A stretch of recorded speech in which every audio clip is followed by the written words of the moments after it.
ఏ ఇంట దేవుడు ఉంటే ఆశీర్వదించబడుతున్నారు, ఏ ఇంట దేవుడు ఉన్నా ఆశీర్వదించబడలేకపోతూ ఉన్నారు అన్నిటిది మనం మాట్లాడుకుందాం ఈ రాత్రి. ఎందుకు ఈ మాట నేను మీకు సెలవిస్తూ ఉన్నాను అనంటే, దేవుడు ఏ ఇంట ఉంటే ఆ ఇంట ఆశీర్వాదం అని మనకు తెలుసు. అదే దేవుణ్ణి కలిగుండి ఆశీర్వదింపబడలేని వారు కూడా చాలామంది ఉన్నారు. ఇది తెలుసండి మీకు? ఈ రాత్రి ఒకవేళ నాకు ప్రభు తెలుసు అని నువ్వు చెప్తే ఆ మాట వల్ల ఉపయోగం లేదు అంటాను నేను. మాకు దేవుడు తెలుసండి ప్రకటించే మీరు పుట్టకముందు కూడా మేము బాప్తీసం తీసుకుంటామండి చెప్పే వితండవాదులు లేకపోలేరు, ఉన్నారు. ఉపయోగం ఏముంది అంటాను నేను. మనకు యేసు ప్రభు తెలవడం గొప్ప సంగతి ఏం కాదు. అది ఆయన అందరికీ తెలుసు. ఆయన సమస్తానికి దేవుడై ఉన్నాడు. ఆయన హల్లెలూయా, హల్లెలూయా. మరి ఎవరికి తెలియాలి అంటే చూడండి, నేను చెప్తానని రాత్రి మనందరికీ దేవుడు తెలుసు. పలానా యేసు ప్రభు మా దేవుడు అండి అని చెప్తున్నాం మనం. బైబిల్ గ్రంథంలో దేవుడు కొద్ది వారికి మాత్రమే బిరుదులు ఇచ్చి మాట్లాడాడు. ఎంతమందికి ఇచ్చాడు? కొద్ది వారికి మాత్రమే బిరుదులు ఇచ్చి ఆయన మాట్లాడాడు. మీరు బైబిల్ గ్రంథం మొత్తం చూడండి. మోసేని అంటాడు, తను నా ఇల్లు అంతట్లో నమ్మకస్తుడు అంటాడు. దావీదు గురించి ఏం చెప్తున్నాడు? ఈయన నా హృదయానుసారమైన మనుష్యుడు అంటున్నాడు. ఆమె హల్లెలూయా. శాతాధిపతిని చూసి ఏం చెప్తున్నాడు? ఎంతటి విశ్వాసము కలిగి ఉన్నవాడిని నేను చూడలేదు అని చెప్తున్నాడు. మరి నీ గురించి దేవుడు ఏం సాక్ష్యం ఇస్తున్నాడు? నీ భక్తి కోసము, నీ కోసము దేవుడు ఏ బిరుదిచ్చి నీతో మాట్లాడుతున్నాడు? మీరు వెళుతున్న మందిరాలలో కానీ, మీ సేవకుడు కానీ, మీ సేవకురాలు కానీ, మీ నిమిత్తము దేవుడు ఈ రీతిగా బయలుపరిచి మాట్లాడుతున్నాడా?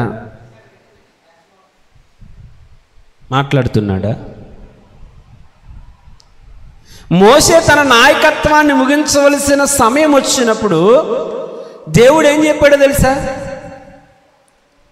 పలానా నూనె కుమారుడైన యెహోషువ నాయకత్వానికి ఇశ్రాయేలు పెద్దలే కాదు, ఇశ్రాయేలు జనులందరూ కూడా లోబడాలి అని దేవుడు ముందుగా బయలుపరిచాడు. స్తోత్రం. అలా నీ నిమిత్తము నువ్వు చేసే ప్రార్థన నిమిత్తము, నువ్వు చేసే మంచి భక్తి నిమిత్తము ఏనాడైనా దేవుడు సాక్ష్యం ఇచ్చి మాట్లాడుతున్నాడా? 15 సంవత్సరములు నా భక్తి జీవితము నువ్వు అంటావు కదా, 20 సంవత్సరాలు భక్తి జీవితం అంటావు కదా, 45 సంవత్సరాలు ఎందుకు అంటాను నేను? దేవుడు మన కొరకు సాక్ష్యం ఇవ్వలేని భక్తి ప్రార్థన వ్యర్థం అంటాను నేను. స్తోత్రం, హల్లెలూయా. ఒకవేళ దేవుడు గద్దిస్తున్నప్పుడు మారలేని మానవుడు జీవితము వ్యర్థం అంటాను నేను. ఎంతమంది కోసం సాక్ష్యం ఇచ్చి దేవుడు బయలుపరిచి మాట్లాడాడు కదా. మరి దేవుడు నీ కోసము ఏ రోజైనా నీ సేవకునితో ఇలాగా ఏ రోజైనా మాట్లాడతాడంటావా? మాట్లాడాలి అంటే నువ్వేం చెయ్యాలి?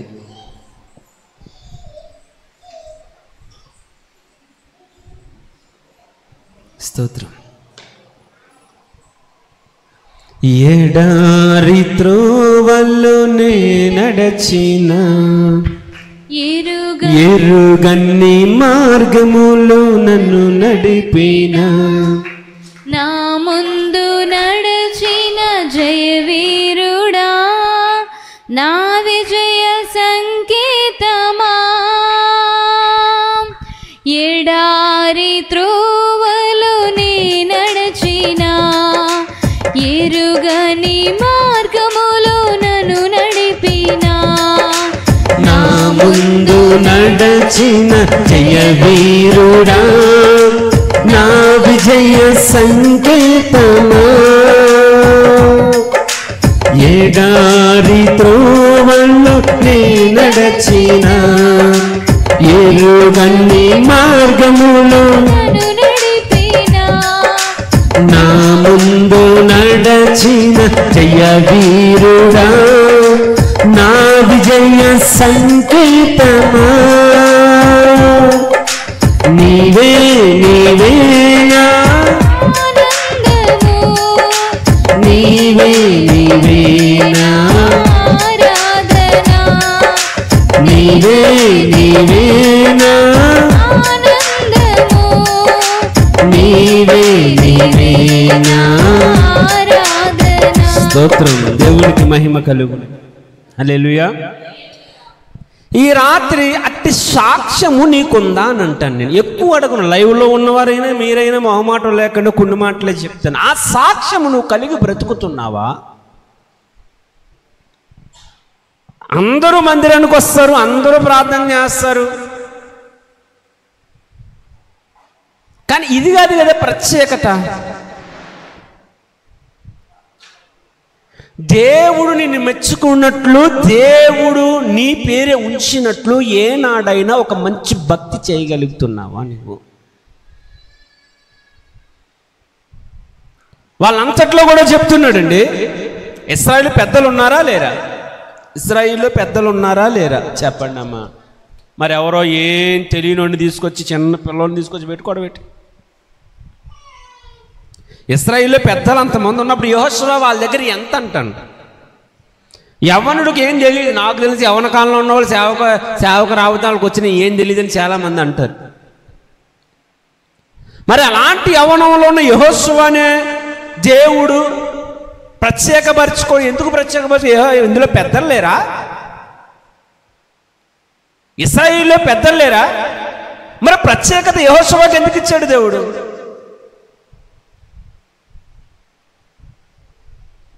యెహోషువ ఎప్పుడు మళ్ళా ఆలోచించలేదు కూడా.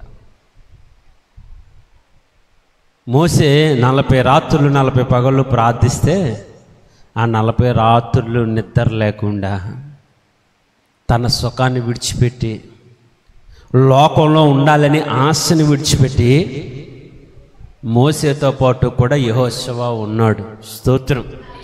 దీనికి కూడా ఆధారాలు ఉన్నాయి. నేను మొన్న చెప్పాను మీకు వాక్యంలో ఒకరోజు, యెహోషువ కూడా వచ్చినట్లుగా బైబిల్ గ్రంథంలో ఉన్నది. మరి ఎంతమందిని ఎన్నుకోవాలంటే ఆయన ఏదో ప్రత్యేకత దేవుడు చూశాడు కదా, చూశాడా లేదా? మరి నీలో ఏం ప్రత్యేకత దేవుడు చూశాడు ఈ రాత్రి చెప్పు. మీలో ఏం ప్రత్యేకత ఉందంటాను నేను. నా హృదయంలో ఎప్పుడు ఒకటే రన్ అవుతుంది, ఏంటో తెలుసు, అది మీకు కూడా చెప్తాను. నాకంటే ముందు భక్తులు, పరిశుద్ధులు చాలామంది ఉన్నారు, కానీ ప్రభువా నేను అంత గొప్పోడిని, అంత పరిశుద్ధుని నేను చెప్పను, కానీ ఈ తరములో నీ కొరకు పని చేసే బలమైన ఆయుధంగా నన్ను లేపని అడుగుతాను నేను. స్తోత్రం. ముందు తరాల వరకు కాదు, వెనకాల తరాలు కూడా కాదు, ఈ తరములో నీ కొరకు నేను లేపబడాలి, నీ కొరకు నేను వాడబడాలి, నీ కొరకు అనేక మంది నిన్ను తిప్పాలి అని అడుగుతాను. స్తోత్రం. ఈ ప్రత్యేక గురి కలిగి ఇది నాకు కావాలని అడుగుతాను. ఒక ప్రత్యేకత లక్షణం ఇలా ఉండాలి కదా. ఎంతమందిలో ఉంది? ఈ రాత్రి వర్తమానం అయ్యి వెళ్ళేటప్పటికి నువ్వు ఏడ్చి మొర్రపెట్టి గుండెలు బాదుకొని, దేవా నాకు ఈ ప్రత్యక్షత లేదు, నాకు ఆ ప్రత్యక్షతనిచ్చి పంపించని నువ్వు అడిగితే నీకు ఆ ప్రత్యక్షతలోనికి ప్రభువు నడిపిస్తాడు ఈ రాత్రి. మొదటి దినవృత్తాంతములు 13వ అధ్యాయము 3వ వచనము చదువుదాం. మొదటి దినవృత్తాంతములు 13వ అధ్యాయము 3వ వచనము. మన దేవుని మందసమును మరలా మన యొద్దకు కొంచెం వత్తము రండి. సౌలు దినములలో దాని యొద్ద మనము విచారణ చేయకయే ఉంటిమి. ఈ కార్యము సమాసకులందరి దృష్టికి అనుకూలమాయను కనుక జనులందరూ ఆ ప్రకారమే చేయదుమనిరి. దేవునికి మహిమ కలుగును గాక. మందసం పట్టించుకోకుండా సౌలు రాజైన తర్వాత మందసాన్ని పట్టించుకోకుండా, విచారణ చేయకుండా 40 సంవత్సరములు ఉండిపోయిందంట. ఏం చేయలేదంటే మందసం కోసం? చెప్పాలి గట్టిగా. విచారణ చేయలేదు, ఆలోచించలేదు. అసలు దేవుని మందసము మన దగ్గర ఉన్నదని ఒక ఆలోచన సౌలుకు రాలేదు. వినాలి ఈ మాట రాత్రి. మందసం ఉందని ఏమి లేదంట, విచారణ చేయకున్నారంట. అసలు మందసం అంటే ఏంటి? మందసాన్ని ఎందుకు పట్టించుకోవాలి? అసలు ఎందుకు సౌలు కాలంలో మందసాన్ని పట్టించుకోలేదు? అసలు మందసం అంటే ఏంటి అని చెప్తాం మనం. చెప్పాలి. మందసము దేనికి సాదృశ్యంగా ఉంది? దేవునికి మందసము సాదృశ్యంగా ఉంది. స్తోత్రం, హల్లెలూయా. చెప్పాలి గట్టిగా. మందసము దేనికి సాదృశ్యంగా కనబడుతున్నది రాత్రి? దేవునికి సాదృశ్యంగా మందసం కనబడుతుంది. అవునా కదా? ఇప్పుడు చెప్పండి, ఈ మందసం ఎవరు? దేవునికి సాదృశ్యము మందసం. అవునా కాదు? ఇప్పుడు దావీదు రాజు అయిన తర్వాత ఏం గుర్తొచ్చింది? ఆ మాట చదువుదాం. దేవుని మందసమును మరలా మన యొద్దకు కొంచెం వత్తము రండి. సౌలు దినముల్లో దాని యొద్ద మనం విచారణ చేయకయే ఉంటిమి. ఈ కార్యము సమాజకులందరి దృష్టికి అనుకూలమాయను. దేవునికి మహిమ కలుగును. చూడండి, సౌలు దినములలో దాని అది ఉన్నదని విచారణ కూడా చేయలేక ఉన్నారంట. సౌలు దినాల్లో మందసాన్ని ఏం చేశారు? చెప్పాలి గట్టిగా. సౌలు దినాలలో మందసాన్ని నిర్లక్ష్యం చేశారు. ఇప్పుడు దేవుడు మందసానికి సాదృశ్యమని మనం చెప్తున్నాం. మందసము దేవునికి సాదృశ్యంగా ఉన్నది. అందుకే మీరు చూడండి, మనం ఇంకా ముందుకు వెళ్తే దేవుని వాక్యం ఏమని సెలవిస్తున్నది అనంటే, నిర్గమాకాండము 25వ అధ్యాయము 8వ వచనం ఒకసారి చదువుదాం. నిర్గమాకాండము 25వ అధ్యాయము 8వ వచనము. ఈ ప్రతి మాట అండర్లైన్ చేసుకోండి. నిర్గమాకాండము 25వ అధ్యాయము 8వ వచనము. నేను వారిలో నివసించినట్లు వారు నాకు పరిశుద్ధ స్థలమును నిర్మింపవలెను. నేను నీకు కనపరచు విధముగా మందిరం యొక్క రూపమును దాని ఉపకరణములన్నిటినీ రూపమును నిర్మింపవలెను. చాలమ్మా, దేవునికి స్తోత్రం. ఇక్కడ దేవుడి వాక్యం ఏం సెలవిస్తుంది? నేను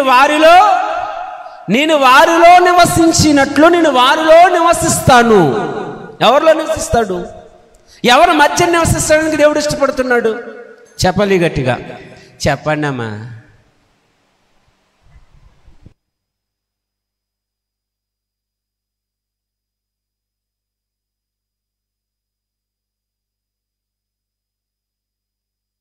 పైన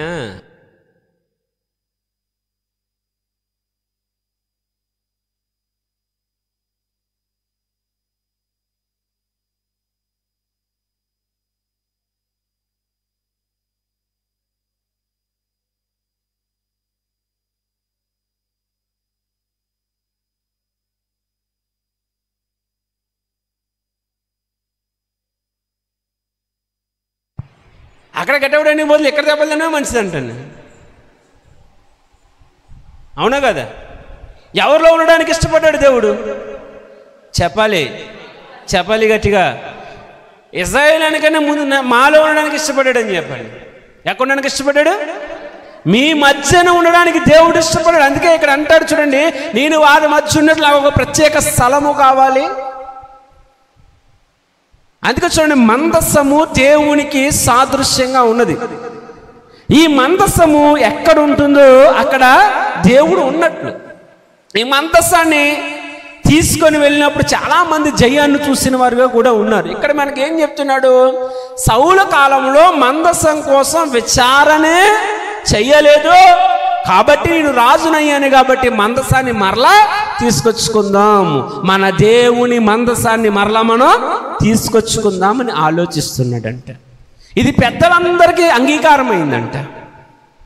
ఈ రాత్రి ఇక్కడ ఈ వాక్యాన్ని వర్తమానం మీరందరూ కూడా నా దేవుని మందసాన్ని తీసుకొని పోవాలి. స్తోత్రం, హల్లెలూయా. దేవుని మందసం అంటే ఏంటి? చెప్పాలి గట్టిగా. అంటే ఖాళీగా వచ్చిన మీరు దేవుణ్ణి తీసుకొని వెళ్ళాలి రాత్రి. ఆమేన్. ఆమేన్, హల్లెలూయా. ఇక్కడ ఇంకొక విషయం మనం ఆలోచిద్దాం చూడండి. నిజంగా దేవుని మందసానికి ఇచ్చే ఆ ప్రతిష్టత, ఆ విశిష్టత సౌలు కాలంలో లేదు, ఉందా? అందుకే చూడండి, సౌలు తన కుటుంబం అంతా ఏ స్థితిగతులకు వెళ్ళిపోయిందో మనకు తెలుసు. మరి వీళ్ళకు కూడా దేవుడు తెలుసు కదండి, వీళ్ళనే దేవుడు రాజుగా అభిషేకించాడు కదండి అని ఒక ఆలోచన మీకు ఉండొచ్చు. మీరు కూడా చాలా మంది అంటారు, మేము కూడా దేవుని దగ్గరికి వస్తున్నామండి, మేము కూడా దేవుళ్ళలోనే ఉన్నామండి. ఉండడం వేరు, రావడం వేరు. ఉండడం వేరు, రావడం వేరు. ఉండడం వేరు, ఆరాధించడం వేరు. ఇప్పుడు దేవుడే సౌలుకి రాజుగా అభిషేకించాడు, సమూయేలు ప్రవక్తను పంపించి. కానీ ఈయనకి ఏం వచ్చిందంటే నిర్లక్ష్యం వచ్చేసింది, దేవుని పట్ల నిర్లక్ష్యంగా ఉన్నాడు. అసలు దేవుని మందసాన్ని ఏం చెయ్యాలని ఒక ఆలోచన సౌలుకి లేదు. ఉందండి? అంటే ఏముంది? నిర్లక్ష్యం అని చేస్తుంది. ఇక్కడ ఏమని చేస్తుంది? నిర్లక్ష్యంగా ఉన్నాడు సౌలు. అందుకే సౌలు కాలంలో గొప్పగా చెప్పుకొనదగిన కార్యాలు ఏమీ లేవు. ఉన్నాయా? సౌలు పరిపాలనలో ఫలానాది ఇది జరిగింది అని చెప్పడానికి ఏమీ లేదు. ఉన్నదా? ఎందుకు లేదు? దేవుణ్ణి ఎవడు నిర్లక్ష్యం చేస్తాడో వాడి జీవితంలో చెప్పుకొనదగిన కార్యాలు ఏం జరగవు. దేవుణ్ణి ఎప్పుడూ కూడా నిర్లక్ష్యం చెయ్యొద్దు. దేవుని వాక్యాన్ని ఎప్పుడు కూడా పెడచెవున పెట్టొద్దు. అంటే ఏదో ఉన్నాడు, మీరు కూడా అంతే, ఏదో వస్తున్నాము వెళ్తున్నాము అని ప్రతి క్రైస్తవుడు ఉండొద్దు. ఏదో ఆదివారం అయితే వెళ్తున్నాము, ఏదో 10 రూపాయలు కానికేస్తున్నాము, శుక్రవారం వెళ్తున్నాము, మంగళవారం వెళ్తున్నాము, ఉపవాస కూటాలకు వెళ్తున్నాం, ఉద్యోగ కూటాలకు వెళ్తున్నాం, క్రిస్మస్ కొత్త కొట్టుకున్నాం. ఇది కాదు భక్తి అంటే, ఇది కాదు ప్రార్థనా జీవితం అంటే, ఇది కాదు పరిశుద్ధత అంటే. మీరు గమనించాలి. ఈ రాత్రి ఏదో ఉన్నాను, ఏదో రాజు కూర్చోబెట్టాడు అనుకున్నాడంతే, ఏదో జరుగుతుంది అనుకున్నాడంతే. కానీ దేవుడి నిర్లక్ష్యం చేస్తాడు సౌలు. మందసం మీద విచారణ లేదంట. ఈ రాత్రి కూడా నేను వస్తున్నానండి, ఎంతోగానో దేవుని దగ్గర ఉంటున్నానండి అని మీరు అనుకుంటున్నారు, కానీ దేవుని నిర్లక్ష్యం చేసిన వారిగానే ఉన్నారండి చాలామంది. మరి మందసం అక్కడే ఉంది కదా, ఎక్కడో బాటి చేయలేదు కదా. అయినా ఏం లేదు, నిర్లక్ష్యం ఉంది, జాగ్రత్త లేదు, పరిశుద్ధత లేదు. దేవుణ్ణి ఏ రీతిగా కాపాడుకోవాలో తత్వం తెలియాలి మనకి. ఇతరులతో మీరు పోల్చుకోవద్దు మీ భక్తి. నేను చెప్తాను, ఇతరుల సేవకులతో నేను ఎప్పుడు పోల్చుకోను. నిజంగా చెప్తున్నాను, ఇతరుల సేవకులతో నాకు పోలిక లేదు. ఇతరుల సేవకుల్లా నేను ఉండాలి అని అనుకోను. ఫలానా వారు చేస్తున్నారు సేవ, వాళ్ళని చూసి వాళ్ళ రోడ్డు మోడల్గా ఎప్పుడు నేను తీసుకోవాలనుకోను. నేను ఎలా నడవాలో ఏం చేయాలో నాకు ప్రభు పాదాల దగ్గర కూర్చుంటాను. ఆయన ఎలా నడవమని చెప్తే అలా నడుచుకొని వెళ్ళిపోతాను. స్తోత్రం, హల్లెలూయా. ఇప్పుడు చాలామంది విశ్వాసులు ఇది కోణం వచ్చేసింది. వాళ్ళు ఎలా చేస్తున్నారు కదండి, వాళ్ళు ఇది చేస్తున్నారండి, మనం కూడా ఇదే చేస్తామండి. ఏం చేస్తాం? నిర్లక్ష్యమైన భక్తి ఎప్పటికైనా శాపాన్ని తెస్తుందంట. నిర్లక్ష్యం భక్తి పట్ల ఉండొద్దు, అసలు నిర్లక్ష్యం ఉండొద్దండి. అలాగే మన విశ్వాసాలు కూడా చాలామంది మాట్లాడుతూ ఉంటారంట, మీ పాస్టర్ గారు అది చేయకూడదంటారు, ఇది చేయకూడదంటారు, ఇలాగే ఉండాలంటారు, మేము ఎక్కడికి వెళ్తాం అలాంటి మాటలు ఎక్కడ వినలేదమ్మా అంటారంట. నిర్లక్ష్యమైన భక్తి మనం చేయొద్దు అసలు. ఆ నిర్లక్ష్యం మన జీవితాల్ని ఏ స్టేజ్కి తీసుకెళ్ళిపోతుందో కూడా మనకు తెలుసు. స్తోత్రం. దేవుణ్ణి నిర్లక్ష్యము చెయ్యకూడదు. హల్లెలూయా, హల్లెలూయా. దేవునికి మహిమ కలుగును గాక. అసలు ఎందుకు దేవుని నిర్లక్ష్యం చేయకూడదు అన్నానంటే, ఈ మందసానికి సాదృశ్యం ఏమని చెప్తున్నాను? దేవునికి సాదృశ్యంగా మందసం ఉన్నది, అవునా కదా? ఈ మందసము దావీదు ఎందుకు తెచ్చుకోవడానికి ఇష్టపడుతున్నాడు? దావీదు ఎందుకు దేవుని మందసాన్ని తెచ్చుకోవడానికి ఇష్టపడుతున్నాడు? రాజు అయిన తర్వాత చెప్పాలి. ఎందుకు రాజు అయిన తర్వాత దావీదు దేవుని మందసాన్ని తెచ్చుకోవడానికి ఇష్టపడుతున్నాడు? మందసం వల్ల ఎన్ని ఉపయోగాలు ఉన్నాయో తెలుసా మీకు? మందసం ఉండడం వల్ల మన జీవితాల్లో ఎన్ని కార్యాలు చూడగలుగుతామో తెలుసా మీకు? మందసానికి ఉన్న ఆ విశిష్టత దావీదు గుర్తెరిగాడు, గ్రహించగలిగాడు.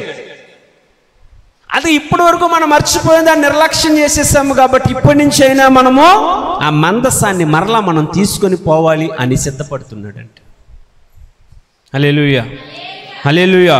మొదటి సమూయేలు గ్రంథము 4వ అధ్యాయము 5వ వచనం, లేదా ఫస్ట్ నుంచి చదివినా పర్వాలేదు. మొదటి సమూయేలు 4వ అధ్యాయము మొదటి నుంచి చదివినా పర్వాలేదు. ఇశ్రాయేలీయులు ఫిలిష్తీయులతో యుద్ధము చేయుటకై బయలుదేరి ఎబెనేజరులో దిగగా ఫిలిష్తీయులు అఫెకులో దిగిరి. ఫిలిష్తీయులు ఇశ్రాయేలీయుల మీద తమను యుద్ధ పంక్తులుగా తీర్చుకొనగా వారి యుద్ధములో కలిసినప్పుడు ఇశ్రాయేలీయులు ఫిలిష్తీయుల ఎదుట ఓడిపోయి ఇక్కడ చూడండి, ఇక్కడ ఆగుదాం. ఎవరెవరు యుద్ధం చేసుకుంటున్నారు? ఇక్కడ ఫిలిష్తీయులు ఇశ్రాయేలు యుద్ధం చేసుకుంటున్నారు. యుద్ధం చేసుకుంటున్న సందర్భంలో ఎవరు ఓడిపోయారు? ఇక్కడ చెప్పాలి గట్టిగా. ఇశ్రాయేలు యుద్ధంలో ఓడిపోయినప్పుడు వీళ్ళకి ఒక ఆలోచన కలిగింది. ఏంటి ఆలోచన అని అంటే, కంటిన్యూషన్ చదువుతుంది చూడమ్మా. యుద్ధం ఫిలిష్తీయులు ఎదుట ఓడిపోయి యుద్ధ భూమిలోని ఎక్కువ తక్కువ 4,000 మంది హతులయ్యారు. ఎంతమంది చచ్చిపోయారంటండి యుద్ధంలో? ఎంతమంది? చెప్పాలి గట్టిగా. యుద్ధంలో ఇశ్రాయేలు 4,000 మంది చనిపోయారంట. ఆ తర్వాత కాబట్టి జనులు పాలెంలోనికి తిరిగి రాగా ఇశ్రాయేలీల పెద్దలు యెహోవా నేడు మనలను ఫిలిష్తీయుల ముందర ఎందుకు ఓడించెను? షిలోహులోనున్న యెహోవా నిబంధన మందసమును మనము తీసుకొని మన మధ్య ఉంచుకుందాము. చాలండి. ఇప్పుడు ఎవరి చేతుల్లో ఎవరు ఓడిపోయారు? ఎందుకు ఆ మాట మీకు చెప్పమంటున్నారంటే, మీరు పదే అడిగినప్పుడు చెప్పారనుకోండి, మీకు ఆ వాక్యము గుర్తుంటుంది. మీరు నోటితో చెప్పడం వల్ల పిల్లలు చదువుతారు చూసారా? పిల్లలు రాసేటప్పుడు రాసుకుంటూ వెళ్ళిపోతే వాళ్ళకి ఏమైనా వస్తుందా? వాళ్ళు చదువుతూ రాయమంటారు. ఎందుకు చదువుతూ రాయమంటారు వాళ్ళని? చెప్పాలి గట్టిగా. ఎందుకు నోటితో చదవమని చెప్తారు? వాళ్ళు రాసుకుంటూ వెళ్ళిపోతే జ్ఞాపకం ఉంటుందా? వాళ్ళు చదువుతూ రాయమంటారు. ఒక చదువుతూ రాయగలిగిన వాడు ఏం చేస్తాడు? జ్ఞాపకం ఉంచుకుంటాడు. రేపు ఏం చేస్తాడు? పలానా అక్షరం ఇది, పలానా అక్షరం తెలిసి రాయగలుగుతాడు. నేను ఎందుకు వాక్యంలో పదే సార్లు చెప్పండి అమ్మా అని ఎందుకు అంటాను? ఆ వాక్యము నీకు గుర్తుండాలి అని. మీరు లైవ్లో చూడండి, చాలాసార్లు చెప్పండి 3 సార్లు అంటాను. ఇప్పుడు ఎందుకంటాను? మీ నోటి మాట చేత పలుకుతూ ఉండాలి అది. ఇప్పుడు చెప్పండి, ఎవరి చేతుల్లో ఎవరు ఓడిపోయారు? ఫిలిష్తీయుల చేతిలో ఎంతమంది చనిపోయారు? 4,000 మంది చచ్చిపోయారు. ఇప్పుడు చచ్చిపోయిన తర్వాత ఇశ్రాయేలు పెద్దలకు ఒక ఆలోచన వచ్చింది. ఏం ఆలోచన ఇది? అమ్మ ఎక్కడుందంట మందసం? ఎక్కడుందంట చెప్పాలి. షిలోహులో దేవుని నిబంధన మందసం ఉన్నది. కాబట్టి ఆ మందసాన్ని మీరు తీసుకొని రండి. దేవుడి మందసాన్ని మీరు తీసుకొని వస్తే మనకు జయం వస్తుంది అనుకుంటున్నారంట. స్తోత్రం. ఇప్పుడు 4,000 మంది ఇశ్రాయేలు చనిపోయిన తర్వాత ఇశ్రాయేలు పెద్దలకి, ఇశ్రాయేలు అందరికీ ఒక ఆలోచన వచ్చింది. దేవుడు ఎందుకు మనల్ని వాళ్ళ చేతికి అప్పగించాడు అంటే, దేవుడు మనతో లేడు కదా, దేవుడు మన మధ్యన లేడు కదా. షిలోహులో ఉన్న దేవుని నిబంధన మందసాన్ని మనము యుద్ధములోనికి తీసుకురాగా దేవుడు మనకు జయాన్ని ఇస్తాడు అనుకున్నారు వీళ్ళు. ఎక్కడి నుంచి ఉన్న మందసాన్ని తీసుకురమ్మంటున్నారు? షిలోహులో ఏముంది? చెప్పాలి గట్టిగా. దేవుని నిబంధన మందసం ఉంది కాబట్టి దాన్ని తీసుకొని రండి అన్నారు. కంటిన్యూషన్ చదువుతాం. షిలోహులున్న యెహోవా నిబంధన మందసమును మనము తీసుకొని మన మధ్య ఉంచుకుందాము రండి. అది మన మధ్య ఉండిన ఎడల అది మన శత్రువుల చేతిలో నుండి మనలను రక్షించెను. ఏమంటున్నాడు ఇప్పుడు? దేవుని మందసమును మనం తీసుకొచ్చుకుంటే శత్రువు చేతుల్లో నుంచి అది మనలను రక్షిస్తున్నది అంటున్నారు. 5వ వచనం. యెహోవా నిబంధన మందసము దండులోనికి రాగా ఇశ్రాయేలీయులందరూ భూమి ప్రతిధ్వనించినంత గొప్ప కేకలు వేసిరి. చాలండి. ఇప్పుడు వీళ్ళు ఏమనుకున్నారు? మనము ఎవరి చేతిలో ఓడిపోయాం?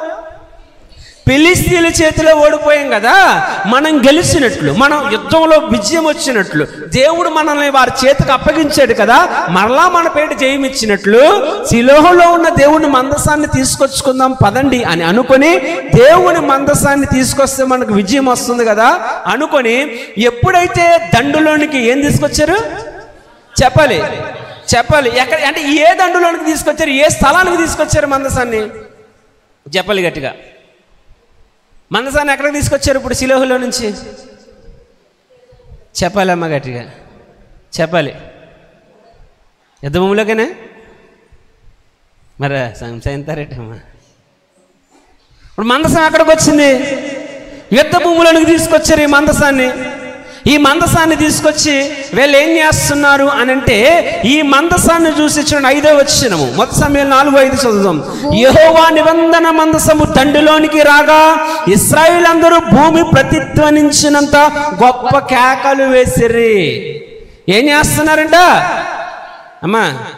ఇడిచిరండి, నేను చదివినప్పుడు వినండి, అండర్లైన్ చేసుకోండి. యూట్యూబ్ లైవ్ ఉంటుంది, అందులో మళ్ళీ స్క్రీన్ షాట్లు తీసుకొని మళ్ళీ 10 సార్లు మీరు నెంబర్ వేసుకోండి. మీ జీవితంలో దేవుని వాక్యం ఎన్నిసార్లు చదివినా ఎన్నిసార్లు విన్నా తప్పేం కాదు. స్తోత్రం, హల్లెలూయా. ఇప్పుడు దేవుడు మందసం వచ్చింది కాబట్టి వీళ్ళు కేకలేస్తున్నారు. ఎందుకు కేకలేస్తున్నారు? దేవుడు మందసం వస్తుంది సార్, ఇప్పటి వరకు మేము వాళ్ళ చేతికి అప్పగించబడ్డాం, కానీ ఇప్పటి నుంచి వాళ్ళు మా చేతికి అప్పగించబడతారు అని ఎంత కేకలు వేశారంటే వీళ్ళు. భూమి ఏం చేసిందంట చెప్పాలి గట్టిగా. భూమి ప్రతిధ్వనించినంత కేకలు వేస్తున్నారంట. స్తోత్రం, హల్లెలూయా, హల్లెలూయా. నేనంటాను కేకలు దేవుని పని చెయ్యవు అంటాను. కేకల వల్ల పని జరిగిద్ది అంటారా? చెప్పాలి గట్టిగా. కేకల వల్ల దేవుని పని జరిగిద్ది అంటారా? స్తోత్రం. ఒకవేళ నోటి మాట చేత గెలవగలను అనుకోవడం మనం వెళ్తాను అంటండి. నోటి మాట చేత గెలవగలుగుతామని కేకలేసేస్తా మనం గెలవడానికి మనం ఎరుతాను అంట. గెలగలుగుతామా కేకలేస్తే? కేకలతో జయం వస్తుందంట. నేను అందుకే చెప్తాను చూడండి, కిందన ఆహారం కొండ కింద ఉన్నాడు, నేను ఎప్పుడు ప్రజల మధ్యనే ఉన్నాను అని ఎవరనుకున్నారు? ఏమనుకున్నాడండి చెప్పండి అమ్మ. మౌనంగా ఉండేవాడు కొండకి ప్రార్థన చేస్తున్నాడు, జనాల మధ్య తిరగడానికి ఒకడు అలవాటు పడ్డాడు. ఈయన ఆహారోను. ఇప్పుడు ఆహారోను ఏం చెప్తున్నాడు? ఆ మోసే అనేవాడు ఎవడో రాలేదు కదా అని ఇశ్రాయేలు అంటే ఆహారోను అంటాడు కదా, ఆయన లేకపోతే నేటర్రా నాన్నలేనా మిమ్మల్ని మర్చిపోయి వెళ్ళిపోతాడా? తీసుకురావాలి కదా మిమ్మల్ని, మీ కష్ట సుఖాలు చూడాలి కదా. కేకల వల్ల పని జరగదు అంటాను, ప్రార్థన వల్ల అద్భుతాలు జరుగుతాయి. స్తోత్రం, హల్లెలూయా, హల్లెలూయా. చూడండి, అందుకే బంగారు దొండ చేసిన వాళ్ళు ఏం చేశారు? కేకలు వేసిరి, ఆనందముతో పండగ చేసిరి, తర్వాత బ్రతుకు బుగ్గిపాలు చేసుకుంటుంది. అదే కదా జరిగింది అక్కడ, అదే కదా జరిగింది. ఇంకేమైనా జరిగిందా? దేవుని కోపం అగ్ని వలె రాల్చి వేసిందంట. నేను చెప్పగలను మాటలు వేసే ముందు మాటలు చెప్పగలిగే స్థాయి మనకుందా? నోటి మాట చేత బుకాయించి గెలవగలుగుతామా? స్తోత్రం, హల్లెలూయా. దేవునికి మహిమ కలుగును గాక. హల్లెలూయా.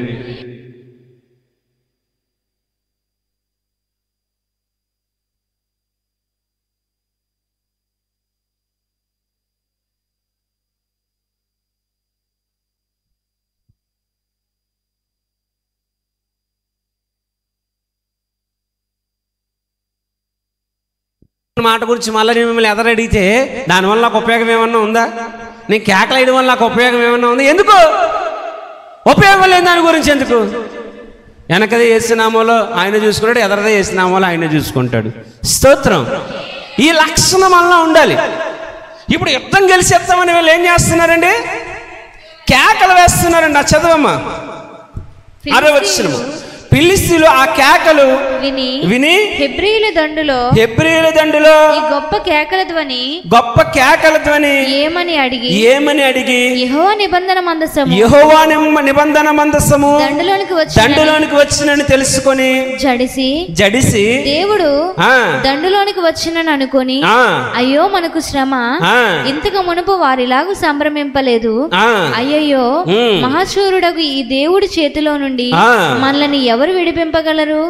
అరణ్యమందు అనేకమైన తెగుళ్ళ చేత ఐగుప్తీయులను హతము చేసిన దేవుడు ఈయనే కదా. చాలండి. ఇప్పుడు దండులో కేకలు వినబడ్డాయి. ఇశ్రాయేల్ దండులో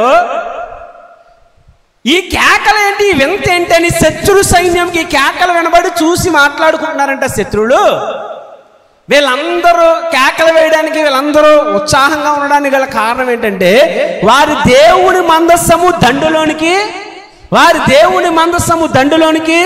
దిగింది. ఆ దేవుని మందసం ఉంటుండగా మనకు శ్రమ. ఏమంటున్నారు వీళ్ళు? దేవుని మందసము ఇశ్రాయేలుతో ఉంటుండగా వారిని గెలబడ్డము అసాధ్యం అంటున్నారు. ఏమంటున్నారు? దేవుని తోడుగా ఉంటుండగా ఇశ్రాయేలు ఎవరైనా గెలవగలుగుతున్నారా? చెప్పండి అమ్మా, చెప్పండి. అంటే శత్రువుకు తెలిసింది నీ దేవుని సామర్థ్యం ఏంటో నీకు తెలియలే. నీ శత్రువుకు తెలుసు నీ దేవుని సామర్థ్యం ఏంటో. నీ దేవుడు ఏం చేయగలడో తెలుసు, నీ దేవుడు ఏం స్థాపించగలడో తెలుసు, నీ దేవుడు కోపిస్తే ఏ రీతిగా ఉంటుందో తెలుసు. అయ్యయ్యో మనకు శ్రమ, వాళ్ళ దేవుడి మందసము దండులోనికి దిగిందని మాట్లాడుకున్నారంటే ఏమనుకున్నారు? చెప్పాలి గట్టిగా. అంటే నీ దేవుని సామర్థ్యము నీకంటే వారికే ఎక్కువ తెలుస్తుంది. నీ దేవుని సామర్థ్యాన్ని మర్చిపోతున్నారు మీరు. శత్రువుకు తెలిసినంత దేవుని కొరకు మీకు తెలియలేదు. తెలిసిందండి. మీరు ఏ అన్యుల నోటి మాట అంటే వినండి, మీ దేవుడు గొప్పవాడు, మీ దేవుడు మహాబలమైన వాడు, మీ దేవుడు న్యాయము చేయవాడు, మీ దేవుడు మీ తలనెత్తువాడు అంటారు. అంటున్నారా లేదా? స్తోత్రం. ఈ మాట కొరకు ఒక సాక్ష్యం చెప్తాను చూడండి. మాకు ఫస్ట్ పాప పుట్టింది. రెండో పాప పుట్టినప్పుడు నేను మీ అందరికీ చెప్పాను, దేవుడు 3వసారే కుమారుని ఇస్తాడు అన్నాడని. చాలామందికి ధైర్యం సరిపోలేదు. చాలా మందికి ధైర్యం సరిపోలేదు, చాలా మందికి నమ్మకం లేదు, చాలా మంది మా మీద జాలిపడ్డారు. వినాలి. మాకు కానీ 3వసారి మరలా పాప పుడితే మా పెద్ద పిన్ని గారు అమ్మాయింది కదా అనూష, అలా ఆయన అన్నాడండి మనం తీసుకొచ్చేసుకుందాంలే అని. మా కుసుమ గారు అనుకున్నారంటే వాళ్ళు తీసుకెళ్ళిపోదామని. మొత్తం చాలా మంది అనుకున్నారు ఒకవేళ వాళ్ళ బాబును గురి కలిగి ఉన్నారు కదా, ఒకవేళ పుడితే మనం తీసుకెళ్ళిపోదాం అనేసి అని అనుకున్నారు. ఇంకా కొంచెం మంది దగ్గరికి వెళ్తే వాళ్ళేమనేవారు తెలుసా? బాబు నువ్వు దేవుని పనిముట్టుగా ఉన్నావు, పని పాత్రగా ఉన్నావు, దేవుడు నీకు నిశ్చయంగా కుమారుని ఇస్తాడండి వారందరూ. హల్లెలూయా, హల్లెలూయా, హల్లెలూయా. అయితే ఏ మాట నా చెవును పడినవ్వకుండా చాలా జాగ్రత్తగా చూసుకునేవారు జనాలందరూ కూడా. కానీ నా దేవుడు అలాంటి వాడు, నన్ను సిగ్గుపడనిస్తాడా, నన్ను అవమానపరచనిస్తాడా, నన్ను అందరూ జాలిగా చూస్తే నా దేవుడు ఒప్పుకుంటాడా? ఒప్పుకుంటాడండి? చెప్పాలి గట్టిగా. ఒప్పుకుంటాడండి? మన సిగ్గుపరచబడితే, మన అవమానపరచబడితే మన దేవుడికి ఇష్టమా? అందరూ మనం జాలిగా చూడటం నా దేవుడికి ఇష్టమా చెప్పండి. మన దేవుని సామర్థ్యం మనకంటే ఎదుటి వారికి ఎక్కువ తెలుస్తున్నదంట. స్తోత్రం, హల్లెలూయా. ఒకవేళ ఈ రాత్రి నా దేవుని సామర్థ్యం నీకు తెలిస్తే నువ్వు ఇలా ఉండడానికి ఇష్టపడు.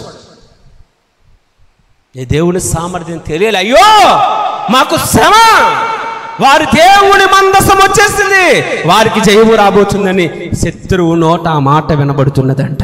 స్తోత్రం, హల్లెలూయా. వారు నమ్మినట్లు, వారు విశ్వసించినట్లు నీ దేవుని నమ్మగలుగుతున్నావా? నీ దేవుణ్ణి విశ్వసించగలుగుతున్నావా?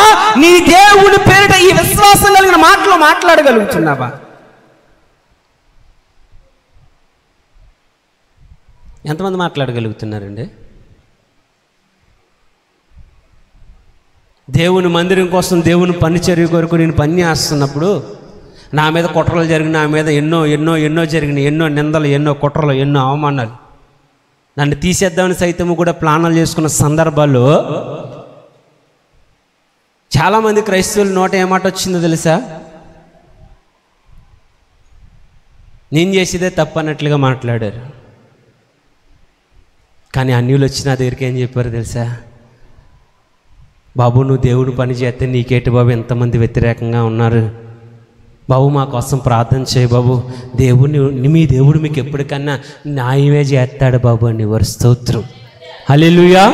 నేను అందుకే అంటాను, మనకంటే వాళ్ళకి తెలిసి సామర్థ్యం ఏంటో. నీ దేవుని శక్తి మర్చిపోయి తిరుగుతున్నారు మీరు, నీ దేవుని సామర్థ్యం మర్చిపోయి తిరుగుతున్నారు మీరు. నా మీద ఎవడరా జాలి పడేది? గాడిద గుడ్డు. మనుషుల జాలి నాకు అవసరం లేదు, దేవుని కృప మాత్రం నాకు కావాలి. స్తోత్రం, హల్లెలూయా. గుండెలు బాధేసుకున్నారు, వేసుకుంటున్నారు ఇలాగా. గెలిచేస్తాం మేము, దేవుడు గెలిపించేస్తాం. ఏం గెలిపించేస్తాడు? ఎల్లి కేకలు వేసేది భూమి కంపిస్తున్నదంటండి వీళ్ళ కేకలకే. ఆ తర్వాత చదువు ఒకసారి, కేకలు గెలుస్తాయా? ఫిలిష్తీయులారా ధైర్యం తెచ్చుకొని వారు మీకు దాసులైనట్టు మీరు హెబ్రీయులకు దాసులు కాకుండా బలాఢ్యులై యుద్ధం చేయడం చెప్పుకోనిరి. ఫిలిష్తీయులు యుద్ధం చేయగా ఇశ్రాయేలు ఓడిపోయి అందరూ తమ డేరాలకు పరిగెత్తి వచ్చిరి. అప్పుడు అత్యధికమైన వధ జరిగేను. ఇశ్రాయేలీలో 30,000 కాల్బలములు కూలెను, మరియు దేవుని మందసం పట్టబడెను. ఇప్పుడు ఎంతమంది కూలిపోయారండి? ఇప్పుడు 30,000. ఎంతమంది కూలిపోయారంటమ్మా? ఫస్ట్ ఎంతమంది? మందసం లేనప్పుడు ఎంతమంది కూలేరు? మరి దేవుడు మందసం వచ్చిన తర్వాత ఎందుకు ఇంత రీతిగా ఓడిపోవడం జరిగింది? మరి దేవుడు లేడా? ఉన్నాడు కదా. మరి ఎందుకు ఓటం కలుగుతున్నది? ఎందుకు ఓడిపోగలుగుతున్నారు? చెప్పాలి గట్టిగా. నా దేవుని నిబంధన మందసం వచ్చిందని కేకలు వేశారు. కేకలు ఏం జరగలేదు అక్కడ. జరిగిందండి. ఈరోజు చాలామంది మేము దేవుడిని నమ్ముకున్నాము ఎర్రి కేకలేస్తున్నారు. భక్తి లేదు, డొల్లా. వాళ్ళ వల్ల ఉపయోగం లేదు, వాళ్ళకి జయం లేదు, వాళ్ళ జీవితంలో సమాధానం లేదు, వాళ్ళ జీవితంలో ఆశీర్వాదం లేదు. ఉన్నా పేరుకుంటున్నారు అంతే, వస్తున్నారు, వెళ్ళేటట్లు భక్తి చాలామంది చేస్తున్నారు. ఇది సరైన భక్తి అంటారా మీరు? ఇప్పుడు ఎంతమంది ఓటం వచ్చింది? ఎంతమంది? ముందు కంటే సంఖ్య పెరిగిందా లేదా? మరి అప్పుడు మందసం లేదు, ఇప్పుడు మందసం ఉందా? మందసం ఉన్నప్పుడు ఎందుకు ఓడిపోవడానికి ఇష్టపడుతున్నారు? మందసం ఉన్నప్పుడు ఎందుకు ఓడిపోయారంటే దేవుడు వీరు సరిలేక వీరిని దేవుడు అప్పగించాడు. మా దేవుడు మాతో ఉన్నాడు అనుకోవడం వేరు, దేవుడు నీతో ఉండాలి అని నువ్వు పరిశుద్ధంగా బ్రతకడం వేరు. దేవుడు మనతో ఉండాలండి. ఎవరి దగ్గర ఉంటాడు దేవుడు? ఆయన ఎవరి దగ్గర ఉంటాడు? నేను వారిలో ఉండడానికి ఇష్టం కలిగి ఉన్నాను కదా, నాకు ఒక పరిశుద్ధ స్థలము, ఏమన్నాడు? పరిశుద్ధ స్థలము కావాలి అన్నాడు. నీ హృదయము పరిశుద్ధంగా లేకుండా దేవుడు నాతో ఉన్నాడు, నేను ఏం చేసినా దేవుడు యాక్సెప్ట్ చేస్తున్నాడు అన్నాడు. నీ పిచ్చితనం, నీ వెర్రితనం. హృదయ శుద్ధి గలవారు ధన్యులు, వీరు దేవుణ్ణి చూస్తారన్నాడు. ఏమన్నాడు? హృదయం పాడు చేసుకున్న వాళ్ళు చూస్తారా? మాయ మాటలు చెప్పే వాళ్ళు చూస్తారా? చెప్పండారా? చాలామందికి రాజకీయ అనుభవాలు ఎక్కువ ఉంటాయి. బయటని చేస్తే బాగానే ఉంటుంది, మందిరాల్లో రాజకీయ కూడా చాలామంది ఉన్నారు. ఎందుకు ఈ మాట చెప్తున్నానో మీకు వినండి. ఇవన్నీ దేవుని చిత్తం కాదు. చాలా విషయాలు ఇది మీరు గ్రహించకుండా ముందుకు వెళ్తే మీ జీవితంలో ఏం కార్యాలు చూడగలుగుతారు?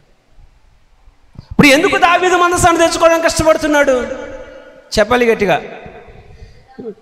మందసం అంటే దేవునికి సాదృశ్యంగా ఉంది కాబట్టి మందసాన్ని తెచ్చుకోవడానికి ఇష్టపడుతున్నాడు. ఇప్పుడు ఇదే మందసం ఏమైంది చెప్పండి? మా దండులోనికి వచ్చింది. మందసం వచ్చిన తర్వాత ఈ ప్రజలు ఓటమి చూశారు. ఈ మందసం ఏమైంది? పట్టబడింది. ఈ పట్టబండి మందసాన్ని తీసుకొని ఏం చేశారు? వాళ్ళు తీసుకొని వెళ్ళిపోయారు.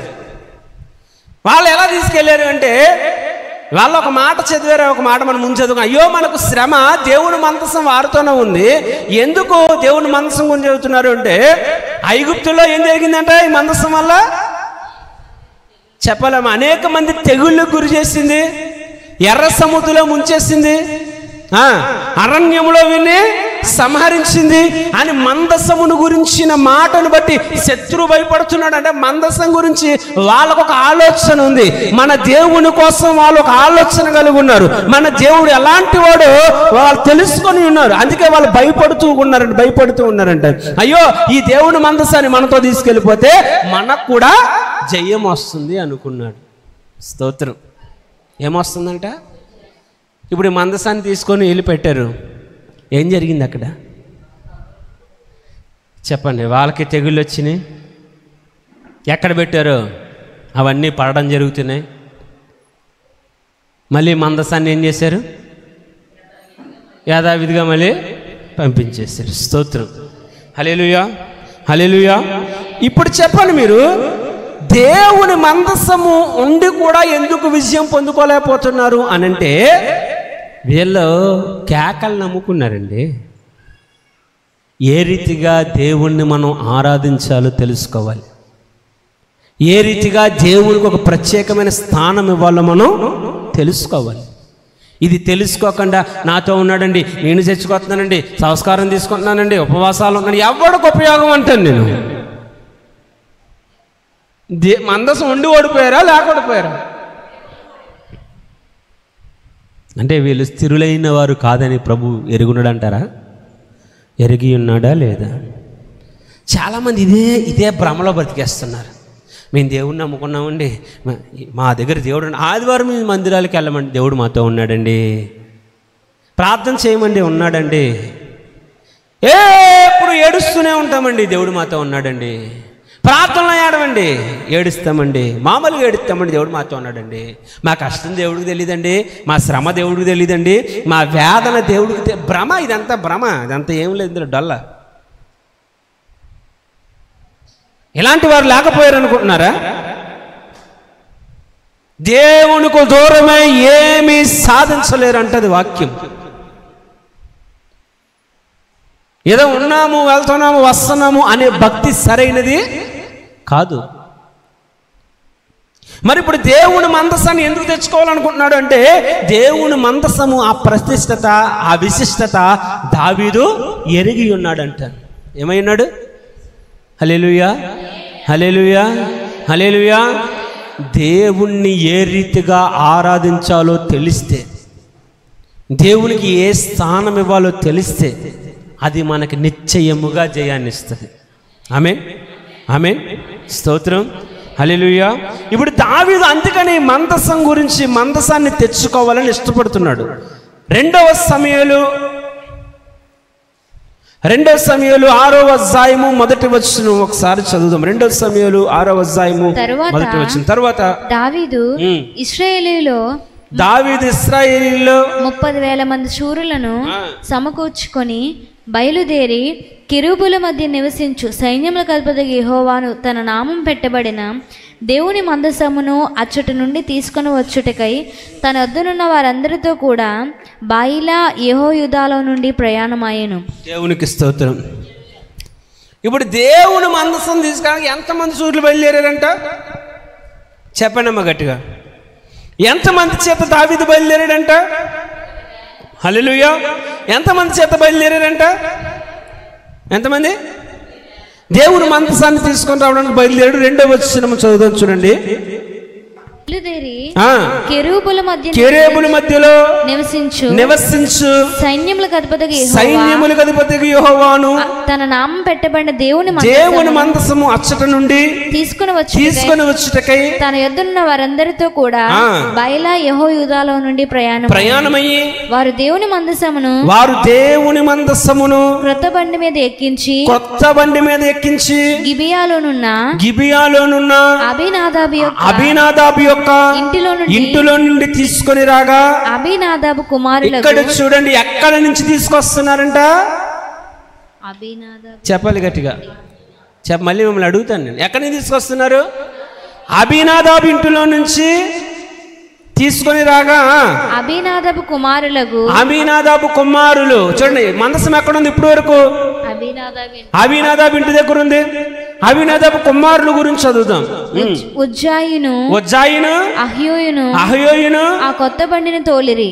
ఇప్పుడు చూడండి, మందసం ఎక్కడ ఉందని చెప్పాను, చెప్పాలి. అబీనాదాబు ఇంటి దగ్గర మందసం ఉంది. అబీనాదాబు కుమారులు ఎవరు? ఉజ్జా, చెప్పాలి. అహయోయులు సరిగా మనకి నోటు కూడా తిరగట్లేదు. ఎవరంట? చెప్పాలి, గట్టిగా చెప్పండి రా. ఉజ్జాయిను.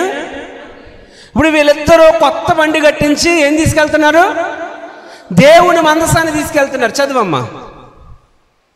దేవుని మందసము గల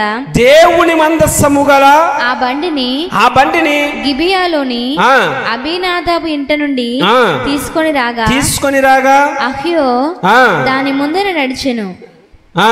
దావీదును ఇశ్రాయేలు అందరూ కూడా సరళ వృక్షపు కర్రతో చేయబడిన నానా విధములైన సితారాలను, స్వరమండలములను, తంబూరలను, మృదంగములను, పెద్ద తాళములను వాయించు యెహోవా సన్నిధిని నాట్యమాడుచుండిరి. వారు నాకోను కలం దగ్గర. ఇప్పుడు చూడండి, ఎవరు ముందు వెళ్తున్నారు? బండికి ముందు ఎవరు వెళ్తున్నారు?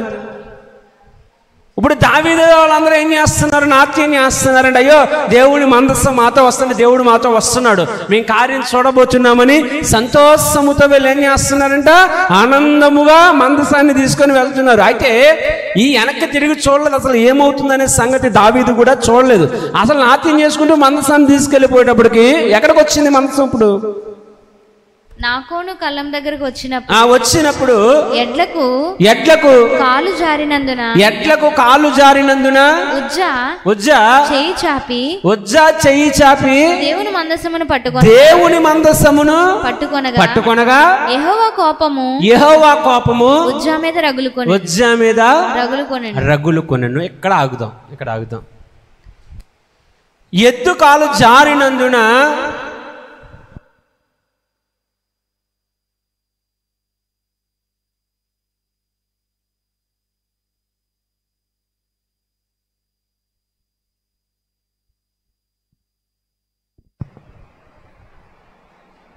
రాత్రి అంతా మధ్యాహ్నం వరకు ఎక్కువ ప్రార్థన చేసి అలసిపోయి ఉంటారు అనుకుంటాను. దేవా, ఈ రాత్రి నాతో మాట్లాడిన ఆయన. అవునండి. ఇప్పుడు ఎద్దు కాలు జారినందున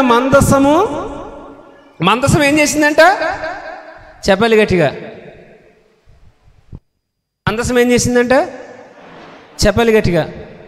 మందసము ఒరిగినందున ఎవరు పట్టుకున్నారు? మందసాన్ని పట్టేసుకుందామని ఉజ్జా ఏం చేశాడు? చెయ్యి చాపగా యెహోవా కోపము ఉజ్జా మీద రగులుకొని ఏం చేసింది? చెప్పాలి గట్టిగా. చెప్పండి అమ్మా. ఉజ్జా ఏమయ్యాడు? ఈయన చేసింది మంచా చెడా? దేవుని మందసం ఒరిగిపోతుంటే పట్టుకోవాలనుకోవడం మంచిదా చెడుదా?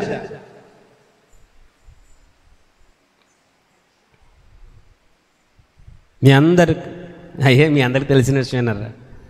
ఇప్పుడు దేవుని మందసం జారిపోతుంది, ఎద్దు కాలు జారింది, మీరు నిద్రలోకి జారుతున్నట్టు. అప్పుడు ఈ మందసం ఎప్పుడైతే జారుతుందో ఉజ్జా ఏం చేశాడు? చెయ్యి వేస్తాడు. దేవుని కోపం రగులుకొని ఆయనకు అక్కడికక్కడే చనిపోయాడు. మరి ఇప్పుడు ఉజ్జా ఆలోచన మంచిది కాదా?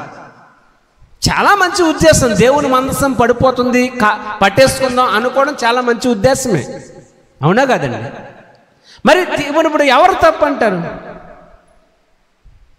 చాలా మంది బైబిల్ మన ఎదుటి ఆలోచిస్తాం. ఉజ్జా పాపం దేవుని మందసాన్ని పట్టుకోవాలనుకున్నాడు, కానీ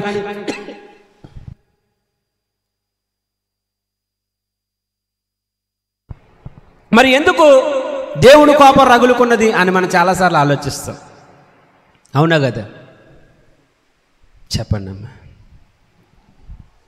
మీకు ఆలోచన ఉందా లేదా? ఏం ఆలోచన? అయ్యో, మంచి చేయడానికి వెళ్తే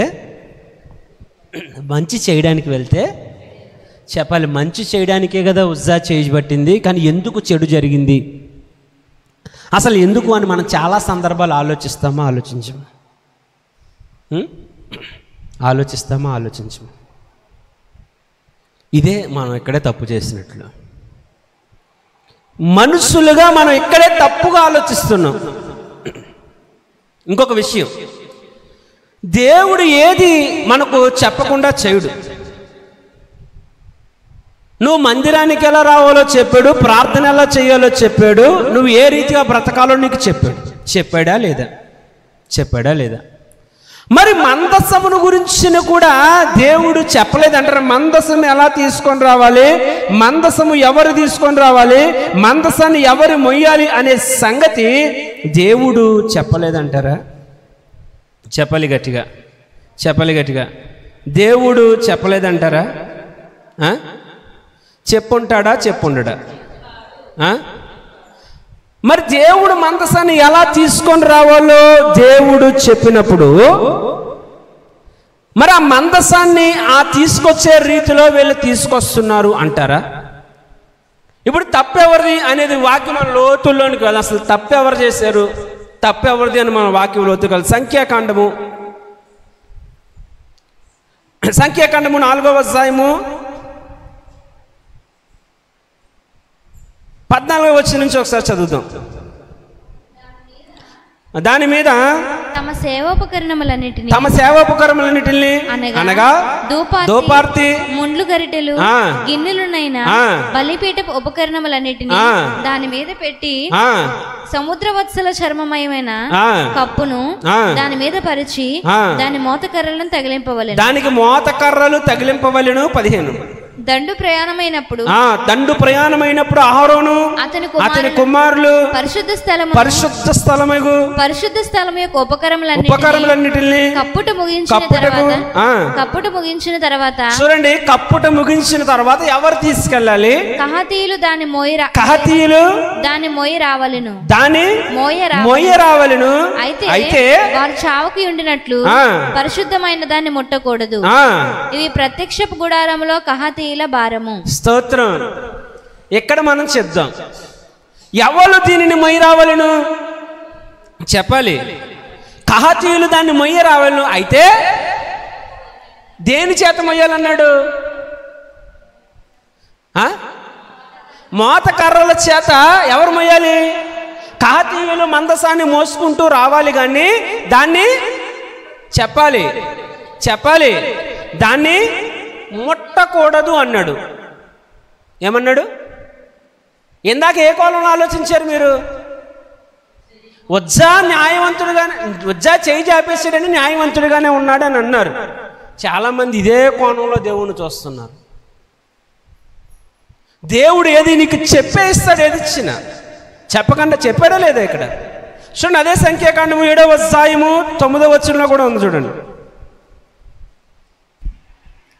కహాతీయులకి ఇయ్యలేదు, ఏలయనగా పరిశుద్ధ స్థలపు సేవ వారిది, తమ భుజముల మీద మోయిటియే వారి పని కనుక. అమ్మ, కహాతీయులది ఏం పని అంట? భుజముల మోయడమే వారి పని, కానీ రెండో పని ఏమన్నా ఉందంట? వారికి వాహనములు ఏవి కూడా నియమింపలేదు, వాహనాలు ఉండకూడదు. కాబట్టి వాళ్ళు చేయవలసిన పని అంతా ఏంటి? వారు భుజముల మీదే మొయ్యాలి. అయితే ఇక్కడ మనం ముందు వాక్యంలోనికి వెళ్ళినప్పుడు వెళ్ళే మందసాన్ని దేని మీద తీసుకొస్తున్నారు చెప్పాలి. అక్కడేం చెప్పాడు? వాహనములు మీరు వాడకూడదు, కానీ భుజముల మీద మొయ్యటయే మీ పని అన్నాడు. అవునా కదండి? మరి ఇప్పుడు ఉజ్జా ఏం చేశాడు ఇక్కడ కదా? ఇప్పుడు ఉజ్జా వాళ్ళ నాన్నగారు ఆ మాట చదువు చూడండి, ఎక్కడుంది? దావీదు తీసుకురమ్మన్నప్పుడు 30,000 మంది సూర్యులను సమకూర్చి తీసుకుని వచ్చేటప్పుడు మందసం ఎక్కడ ఉన్నది? అభినాదాబు ఇంటి దగ్గర ఉన్నది. అభినాదాబుకి ఎంతమంది పిల్లలని చెప్పుకున్నాం? చెప్పాలి గట్టిగా 2 కుమారులు కదా. దేవుని మందసం కొన్ని సంవత్సరాలు ఎవరింటి యొద్ద ఉన్నది? అభినాదాబు ఇంటి యొద్ద ఉన్నది కదా. మరి ఇప్పుడు ఈ అభినాదాబు మందసము గురించి శ్రేష్టమైనది పిల్లలకు నేర్పించాడా? చెప్పాలి. ఈ మందసము శ్రేష్టమైనది అని అభినాదాబు ఇంటనున్నప్పుడు వారి పిల్లలు జాగ్రత్తగా దాని విలువను తెలుసుకోగలిగారు అంటారా? ఒకవేళ తెలుసుకున్న వారైతే ఆ రీతిగా చెయ్యరు కదా. వేస్తారా? చెప్పాలి, వేస్తారా? రెండోది, చాలామంది చెప్తున్నారు మేము సమర్పించుకొని సేవను పైకి లేపామండి అంటున్నారు. ఏం చేశారు? మా నాన్నగారు, మా తాతగారు మేమందరూ మంచిదే మీరు సేవ చేయడు. కానీ ఎప్పుడూ కూడా మనల్ని ఎప్పుడు మనం హైప్ చేసుకోవాలనుకోకూడదు. స్తోత్రం, హల్లెలూయా. వాస్తవానికి హైప్ చేసుకునే వాళ్ళకి ఈరోజు విలువ ఉందంటారా? జనాల్లో విలువ ఉంటుంది. అలాంటి వాళ్ళు మాట్లాడి నమ్ముతారు మనం కూడా. అవునా కదండి? అలాంటి వాళ్ళని దేవుడు నమ్ముడు. కేకలు వేసే వాళ్ళని దేవుడు నమ్మాడా? జయమిచ్చాడా? మరి ఇన్ని సంవత్సరాలు ఎవరింటి దగ్గర ఉందని చదువుకున్నా? అభినదాబ్ ఇంటి దగ్గర ఉన్నప్పుడు మరి పిల్లలకు ఆ భక్తి చెప్పగలిగాడంటావా? మందసాన్ని ఎంత జాగ్రత్తగా మొయ్యాలో చెప్పగలిగాడంటావా? మందసాన్ని ఎలా తీసుకెళ్లాలో చెప్పగలిగాడంట. అంటే ఇన్ని సంవత్సరాలు మా దగ్గరే ఉంది కదా అని ఒక నిర్లక్ష్యం వాళ్ళ దగ్గర కనబడుతున్నది. ఇప్పుడు నువ్వు కూడా అంతే. దేవుడు 5 సంవత్సరాలు 10 సంవత్సరాలు 15 సంవత్సరాలు బాప్తిసం తీసుకుని ఎన్నాళ్ళు నేను బాలేదా? మా ఇంటి దగ్గర ఉన్న మందసం మాకు తెలియదా? మేము అంగీకరించిన దేవుడు మాకు తెలియదండి, ఏం చెయ్యాలో ఆ సామర్థ్యం మాకు తెలియలేదు, ఆ తెలివి మాకు లేదనుకున్నారా అనేవారు లేరంటారా? ఉన్నారా లేరా? ఇలాగే మేము ఇన్ని సంవత్సరాలు దేవుడు నమ్ముకొని ఇన్ని చేయలేదా బిడ్డ? నువ్వు చేయి. ఎలా చెప్తున్నారా లేదండి? ఇది నిర్లక్ష్యం అంటాను. ఒకవేళ ఆ వ్యక్తి తన బిడ్డలకు ఏ మందసాన్ని ఎలా ఉంచాలో, మందసము ఏ ప్రత్యేకత ఉంచాలో, మందసానికి ఎంత విశిష్టత ఇవ్వాలో నేర్పించుంటే ఇక్కడ ఈ అశుభము జరిగేటిది కాదు అంటాను. అవునా కాదండి? భక్తి నేర్పించాలి. దానికి ఇచ్చే విలువ మనం ఇవ్వాలి, దానికి ఇవ్వాలి. ఆ విశిష్టత మాతోనే ఉందండి. మందసం ఎప్పుడు మా ఇంట్లోనే ఉన్నదండి, మాకు తెలియదు కదా అనుకున్నాడో ఏటో మరి చేసేసాడండి. దేవుడు చెప్పాడా లేదా? మయ్యమన్నాడా, బండి కట్టమన్నాడా? ఇక్కడ మనకు ఒక డౌట్ కూడా వస్తుంది కదా, మరి కాడుమయ్యని పాడి ఆవులు బండి ఎత్తేయని. అది శత్రువుల చేతిలో ఉన్నప్పుడు. అవునా కదా? అవునా కదా? నీకు అన్నీ తెలుసు కదా. బాప్తిసం తీసుకున్నావు, తెలీదా? ఏం మాట్లాడాలో మీకు తెలీదు, ఎలా ఉండాలో మీకు తెలీదు, ఏ రీతిగా మాట్లాడాలో, ఏ రీతిగా నడవాలో, ఎవరి గురించి మాట్లాడుకోవాలో, ఎవరి జోలికి వెళ్ళాలో, ఎవరి జోలికి వెళ్ళకూడదో మీకు తెలియదండి.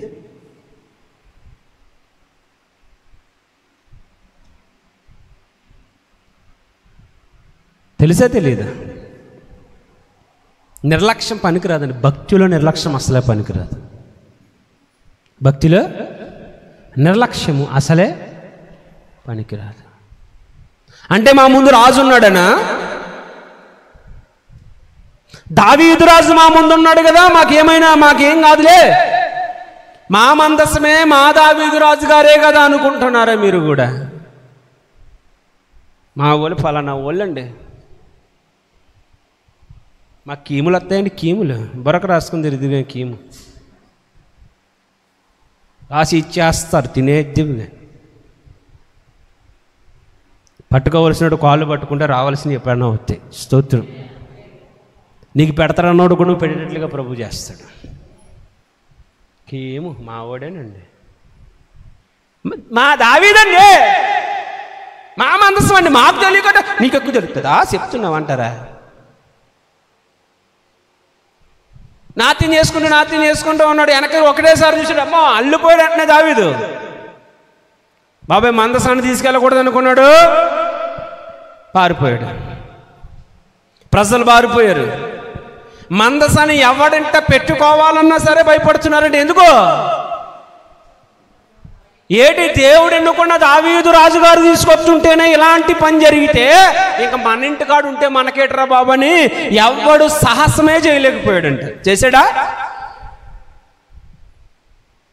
మీ ఒక తల్లిగా ఒక మంచి భక్తి నిర్లక్ష్యం నేర్పించొద్దు.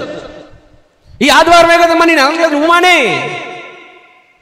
నేను తప్పు చేస్తున్నాను, నువ్వు తప్పు చేయి. నేను 4 గంటల సీరియల్ చూస్తాను, 6 గంటలు చూడు. నేను అమ్మ 4 ఆదివారాలు 8 ఆదివారాలు మానే, నేను 10 శుక్రవారాలు మానే. భక్తి నేర్పించండి అర్రా. భక్తి నేర్పించాలి. స్కూల్కి వెళ్ళకపోతే అడుగుతావు, కాలేజీకి వెళ్ళకపోతే అడుగుతావు, ఉద్యోగం చేయకపోతే అడుగుతావు, పనిలోకి వెళ్ళకపోతే అడుగుతావు, మరి ప్రార్థన చేయకపోతే ఎందుకు అడగవు? ఎవడన్నా మీ పిల్లలు అడుగుతారండి?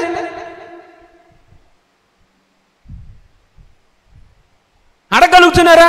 ఈ నిర్లక్ష్యమే మనుషుల్ని పతనానికి తీసుకెళ్ళిపోతుంది. తెలియదండి, 30 సంవత్సరాలు వచ్చినా తెలియదు. ఇంకా 50 సంవత్సరాలు మీ పిల్లలు మీకు చిన్నపిల్లలే, నేను కాదని అన్ను. మీ పిల్లలు మీకు చిన్నపిల్లలు అయి ఉండొచ్చు, కానీ నేర్పించే విధానం మీలో ఉండాలి కదా. రాకపోతే ఏంటండి, ఎప్పుడు వస్తుంది విధానం? లెవెల్లో గారం పెడుతున్నారండి, మేము కూడా గారాబం పెట్టే పిచ్చితనం ఇది. గారం పెట్టాలి, తిట్టాలి, కొట్టాలి, అన్ని లక్షణాలు మీలో ఉండాలి. ఏం చేశాడు? నా కొడుకులకు అంతా తెలుసు అనుకున్నాడు పాపం. ఏమైంది ఇక్కడ? ఒక నిర్లక్ష్యంగా ఇంట్లో విషాదాన్ని తీసుకొచ్చింది. నీలో నిర్లక్ష్యం ఉంటే జాగ్రత్త. భక్తిలో నిర్లక్ష్యం ఉండొద్దండి. అలాగా అది మంచిది కాదంటాను నేను. ఇప్పుడు మందసాన్ని ఎవరు తీసుకెళ్ళాను? ముందుకు వస్తారు. ఎవరన్నా వస్తున్నారా? ఒక్కడ బలైపోయాడు అంటే పరిగెత్తి పారిపోతున్నారు మందసం తీసుకురాడు. మనం ఎప్పుడు ఒకటే కోణంలో చూస్తాం. మందసం ఉంటే దీవించబడిపోతామంట, మందసం ఉంటే ఆశీర్వదించబడిపోతావు.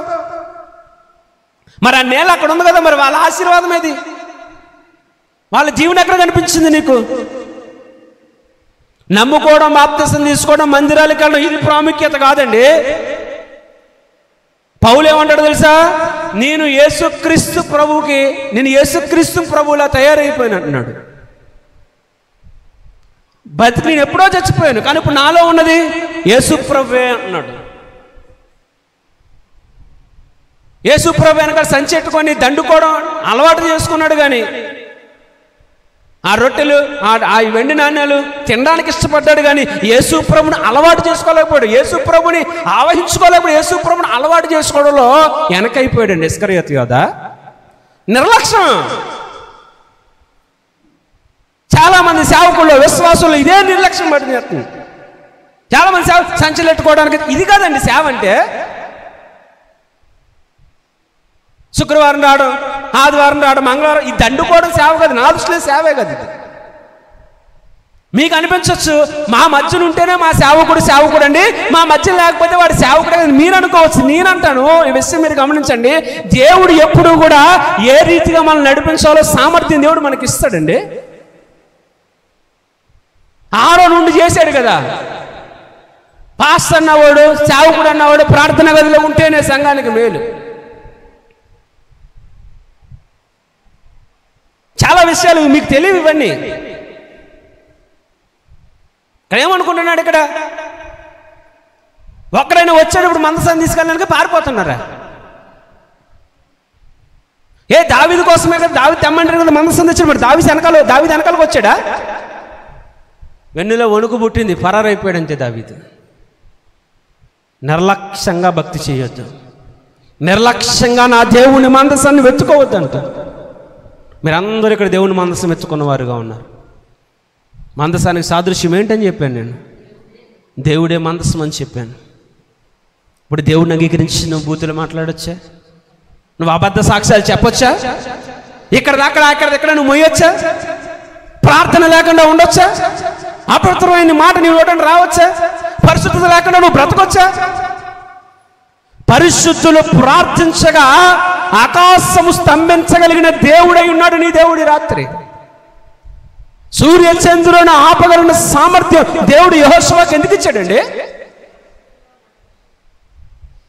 నిర్లక్ష్యం ఉండొద్దంట నేను భక్తిలో.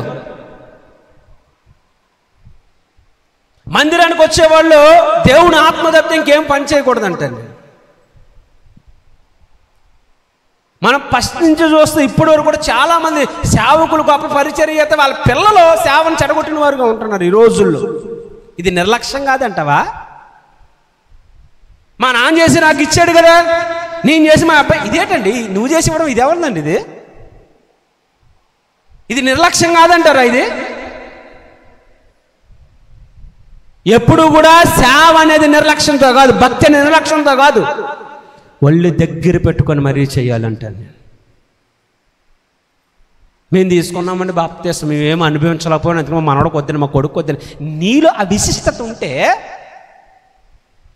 దేవుణ్ణి ఎలా భద్రపరచుకోవాలి నీకు తెలిస్తే నువ్వు దీవించబడతావు. ఈ పాటికి దీవించబడలేదంటే ఏదో లోపం నీలో ఉన్నది కదా, నిర్లక్ష్యం నీలో లేదంటావా?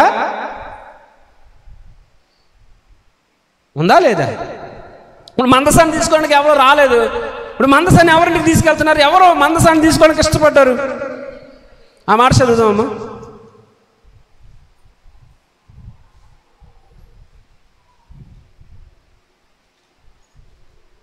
రెండవ సమూయేలు 6వ అధ్యాయము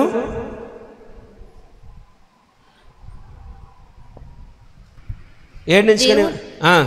యెహోవా మందసము దావీదు పురములోనికి తన యొద్దకు తెప్పింపనొల్లక గిత్తీయుడగు ఒబేదెదోము ఇంటి. ఇప్పుడు మందసాన్ని పట్టుకెళ్ళడానికి ఎవరికి మనసు రాలేదు? ఇప్పుడు నాకు వచ్చు చెప్పండి, ఎవరికి మనసు రాలేదు మందసం పట్టుకెళ్ళడానికి?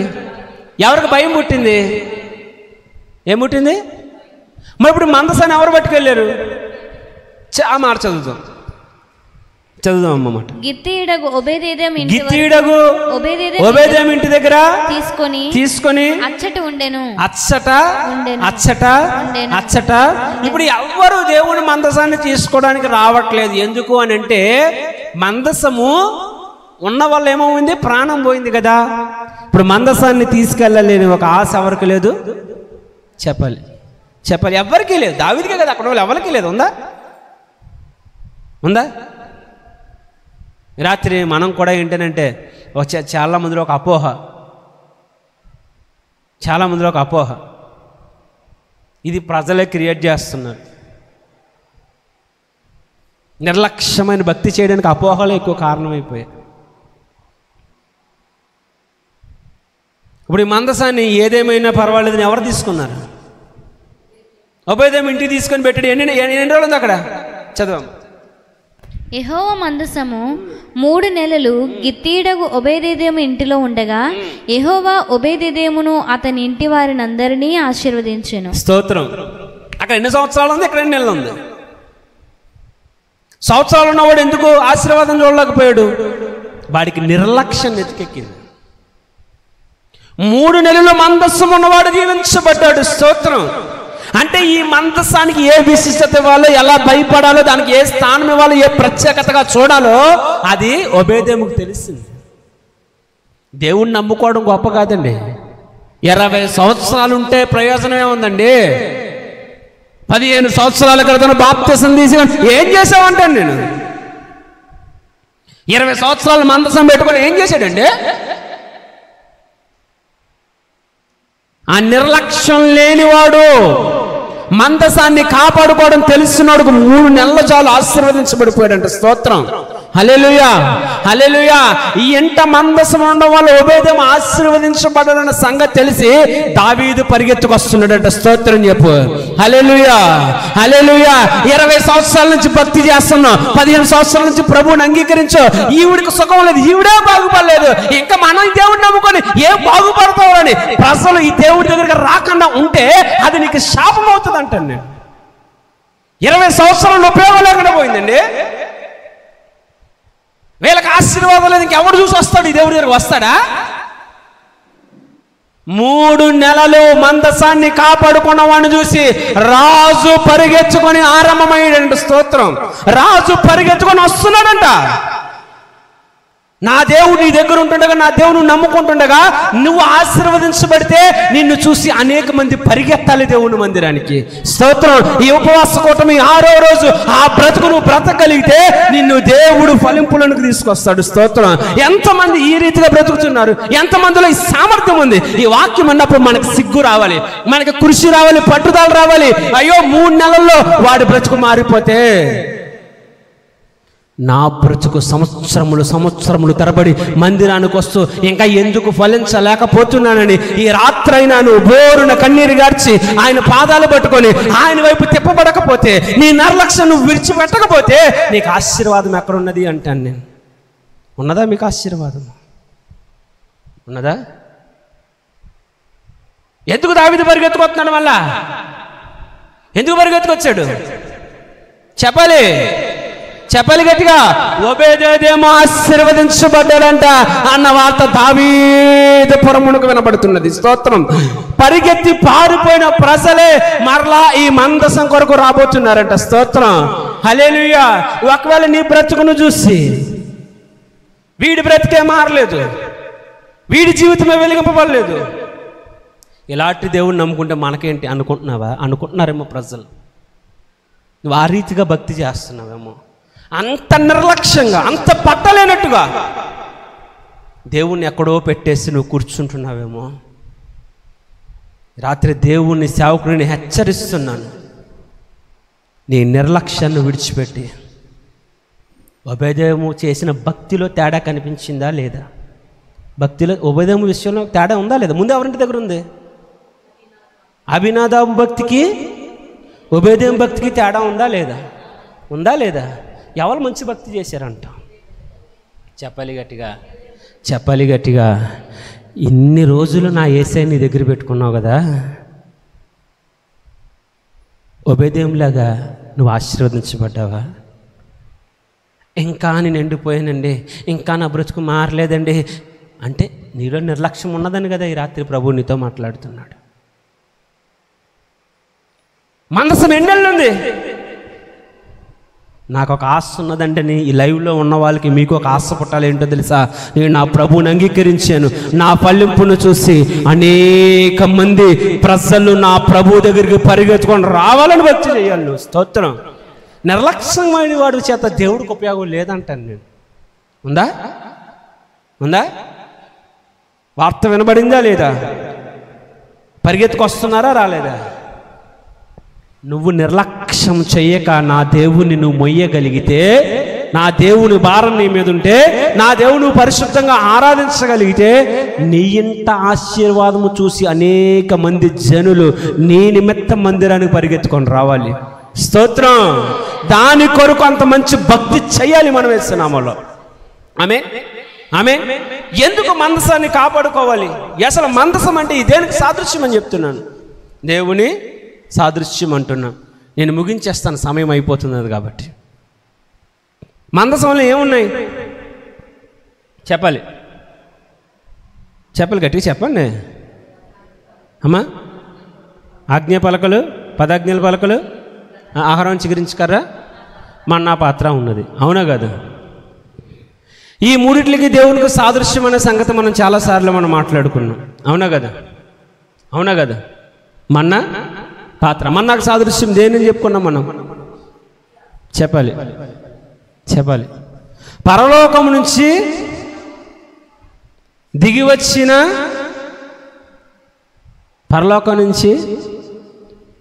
వచ్చిన, చెప్పండి అమ్మా, చెప్పాలి గట్టిగా, జీవాహారమును. చెప్పాలి గట్టిగా. హల్లెలూయా. మన్నా సాదృశ్యం ఏంటి? చెప్పాలి గట్టిగా. చెప్పండి అమ్మా. మన్నాకు సాదృశ్యం ఏంటి? మన్నా పాత్ర అంటే ఏంటి? ఆ పాత్రలో ఉన్నది పాడవుతుందా? చెప్పాలి గట్టిగా. పాడవుతాడా? ఈ మన్నాకు సాదృశ్యం ఏంటి? పరలోకని దిగి వచ్చిన జీవాహారమును నేనే. అంటే ఆ మన్నా ఎవరు? ఇప్పుడు ఆ మన్నాని భుజించిన మనకేముంది చెప్పండి అమ్మా. యేసుక్రీస్తు ప్రభువారి శరీరాన్ని మనం భుజిస్తున్నాం కదా, అంటే మనకేమున్నది? జీవం ఉన్నది. ఆమేన్. అది ఎప్పటికీ కుళ్ళిపోదంట. ఈ మన్నా పాత్రలో ఉన్న మన్నాని భుజించిన వాడికి ఏముండదంట? వాడు ఎప్పటికీ కూడా కుళ్ళిపోడంట. అందుకే దేవుని వాక్యం అంటే చూడండి, పరలోకం దిగి వచ్చిన జీవాహారము నేనే. ఈ మన్నాని ఎవడు భుజిస్తాడో వాడు ఎప్పటికీ కూడా వాడు నిత్యము దేవుని రాజ్యంలో ఉంటాడంట. ఆమేన్. అంటే ఇప్పుడు దేవుని చేతిలో ఉన్న మనం ఎప్పటికీ పాడైపోతామండి. ఇంకేమున్నదంట? అహరోను చిగురించి కర్ర ఉన్నదంట. ఉన్నదా లేదా? చెప్పాలి. అహరోను చిగురించి కర్ర ఉన్నదా లేదా? నా యందు ఎవడు నిలిచిన్నవాడు బహుగా ఫలించును ఏమన్నాడు? చెప్పాలి. దానికి సాదృశ్యం ఏంటి? నా తండ్రి నా తండ్రి వ్యవసాయకుడు. చెప్పండి, నా తండ్రి వ్యవసాయకుడు. ఆయన ఏమై ఉన్నాడంట చెప్పండి అమ్మా. ఎన్నబడిలా చెప్పు, నాకు ఎన్నబడాలి కదా. ఏమన్నాడు ఆయన? ఎవరంట?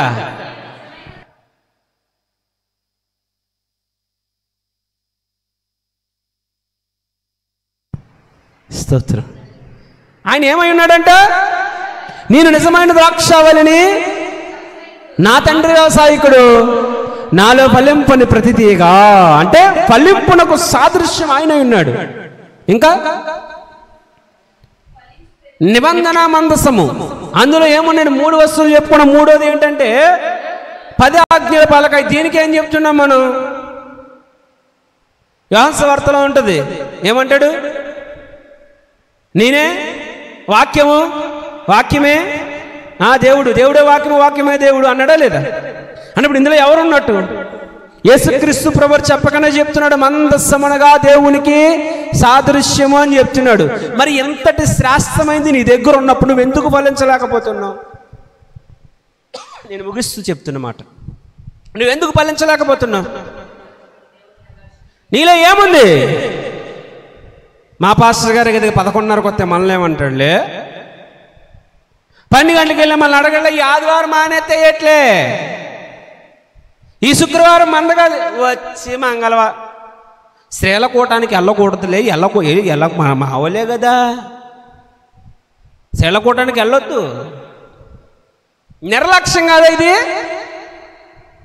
ఎన్ని సంవత్సరాలమ్మా? ఎన్ని సంవత్సరాలు ఉంది మందసం ఇంటికాడ? ఎన్ని సంవత్సరాలు ఉంది? 20 సంవత్సరాల ప్రయోజనం ఉందా?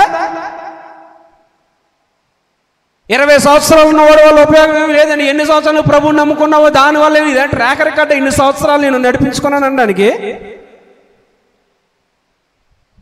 ఇన్ని ఒక్కరోజు మంచి భక్తి చేయలేని మన విధానం ఏ విధానం అండి మీది? 3 నెలలుంటే చరిత్ర మారిపోయిందంట. స్తోత్రం. పారిపోయినాడు పరిగెత్తుకొచ్చాడు. స్తోత్రం. ఈ రాత్రి నువ్వు ప్రార్థన చేస్తూ ఉంటుండగా, నువ్వు భక్తి చేస్తూ ఉంటుండగా, ఇన్ని సంవత్సరాల నుంచి మందిరానికి వెళ్ళింది, ఇన్ని సంవత్సరాల నుంచి ప్రభువుని ఆరాధించింది, ఎప్పుడు వీళ్ళ జీవితంలో ఆశీర్వాదం లేదు. కానీ ఈ రాత్రి ఏదో అద్భుతం జరిగింది, వాళ్ళు దీవించబడుతున్నారని నిన్ను బట్టి అనేక మంది ప్రభు మందిరానికి పరిగెత్తుకొని రావాలి. స్తోత్రం. హల్లెలూయా. ఓబేదేం 3 నెలల మందస్సాన్ని కాపాడగలిగితే ఓబేదేం చరిత్ర మారిపోయింది. స్తోత్రం. నిర్లక్ష్యము ఓబేదేం వెంట లేదు. ఉందా?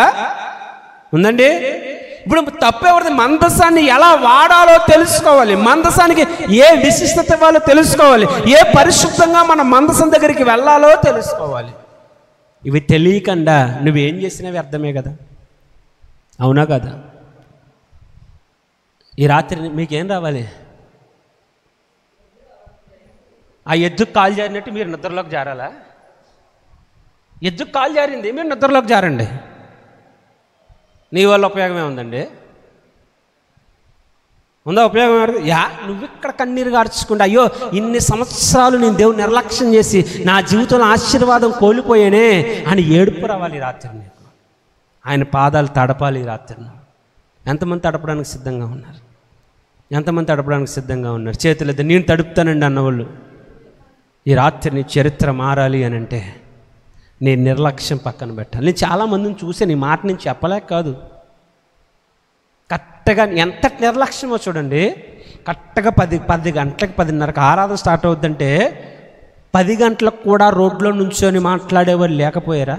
మీలో ఉన్నారా లేరా? ఎవరింటి దగ్గర ఉంది 20 ఏళ్ళు?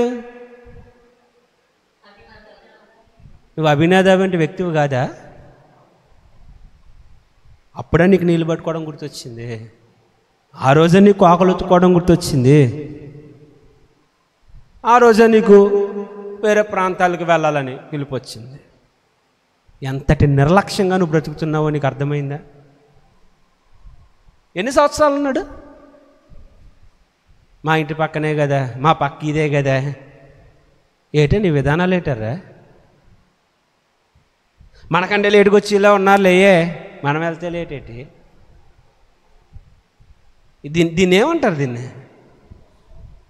దీనివల్ల ఎవడికి ఉపయోగం? నీకు ఉపయోగం ఉందా చెప్పు. ఈ రోజైనా మీకు రోసం తెచ్చుకొని నువ్వు మారాలి. ఎంతమంది మారడానికి సిద్ధంగా ఉన్నారు? చెప్పాలి గట్టిగా. ఎంతమంది మారడానికి సిద్ధంగా ఉన్నారు? ఈరోజు నిజంగా 3 నెలలు ఉంటే చాలండి, చరిత్ర మారిపోయింది. నువ్వు దీవించబడుతుంటే, నువ్వు ఆశీర్వదించబడుతుంటే నిన్ను బట్టి అనేక మంది వీళ్ళు ఎందుకు వీళ్ళు ఎందుకు ఆశీర్వదించబడుతున్నారని దేవుని మందిరానికి పరిగెత్తుకొని రావాలి. స్తోత్రం. మందసము ఒబేదెదోము ఇంటి దగ్గర 3 నెలలు ఉంటే వాడింట ఏదో ఉన్నది, వాడు దాన్ని కాపాడుకునే రీతి ప్రత్యేకంగా ఉన్నది, వాడిని ప్రభు దీవించాడంటని మరలా దావీదే పరిగెత్తుతున్నాడు. మరలా దావీదు పురమునకు ఈ నిబంధన మందసము రావాలని ఉరికెత్తి వస్తున్నాడంట. స్తోత్రం. నువ్వు ఆ రీతిగా మారిపోవాలి, ఒబేదెదోముల వల్లే మారిపోవాలి మీరు. స్తోత్రం. ఈ 21 రోజుల ఉపవాస ప్రార్థన ముగింపబడే సందర్భానికి మీరందరూ ఒబేదెదోములు అయిపోవాలి. మీ అందరి గృహాలు ఒబేదెదోము గృహాలు అయిపోవాలి. మీ ఏం జరిగిందో తెలియదు. 21 రోజులలో దేవుడు వీరిని ఒబేదెదోమును ఆశీర్వదించినట్లు ఆశీర్వదించాడని అనేక మంది మిమ్మలను చూసి మీ నిమిత్తం మందిరాలకు రావాలి. స్తోత్రం. అలా రావాలి అని అంటే ఎవరిలో ఉంది చెప్పాలి. ఇప్పుడు లోపం ఎవరిలో ఉంది చెప్పాలి గట్టిగా. నువ్వెవ్వడికి ఏం చెప్పే పనిలే, నువ్వు ఆశీర్వదించబడుతుంటే నిన్ను వెంబడించుకొస్తారు. ఒబేదెదోము చెప్పాడా, బాబు దావీదు బాబు పట్టుకెళ్ళి బాబు దేవుడు మనసు ఏంటుండ అన్నాడా? దేవుడు ఆ దీవించిన రీతిని చూసి దావీదు పరిగెత్తుకొచ్చాడు. అదంటవలసింది ఒబేదెదోము ఇంటి దగ్గర కాదు, మా దావీదు పురములో అని గుర్తించాడు. స్తోత్రం. హల్లెలూయా, హల్లెలూయా. ఇప్పుడు ఒబేదెదోము ఇంటి దగ్గర మందసం ఉందని దావీదు పరిగెత్తుకొని వెళ్ళి ప్రయాణమై తీసుకొచ్చుకుంటున్నాడు. మరి నువ్వేం చేస్తావు ఈ రాత్రి? నువ్వేం చేస్తావు? ఉండనివ్వలే అమ్మా, ఆడే బాగు మందసం తీసుకెళ్తావు. ఒకటే మందసం. పాత నిబంధనలో ఒక ఇప్పుడు అన్ని ఇప్పుడు దేవుడు అందరి హృదయములలో కూడా ఉన్నాడు అంటాడు. మీ హృదయం దేవుని ఆలయమై ఉన్నది అని అంటాడు. దేవుడే మందసంగా పిలువబడుతున్నాడు. మందసము దేవునికి సాదృశ్యంగా అంటున్నాడు. దావీదు దగ్గర అంటావా ఈ రాత్రి మందసాన్ని తీసుకొని పోతావా? చెప్పాలి గట్టిగా, చెప్పాలి గట్టిగా, చెప్పాలి గట్టిగా. స్తోత్రం. హల్లెలూయా, హల్లెలూయా. ఒక విషయం మీరు గమనించండి. మీరు ఇంటికి వెళ్ళి కాలిక్యులేటర్ వేసుకోండి, మాటలన్నీ గుర్తుంచుకోండి. మీ సేవకుడు మీ గురించి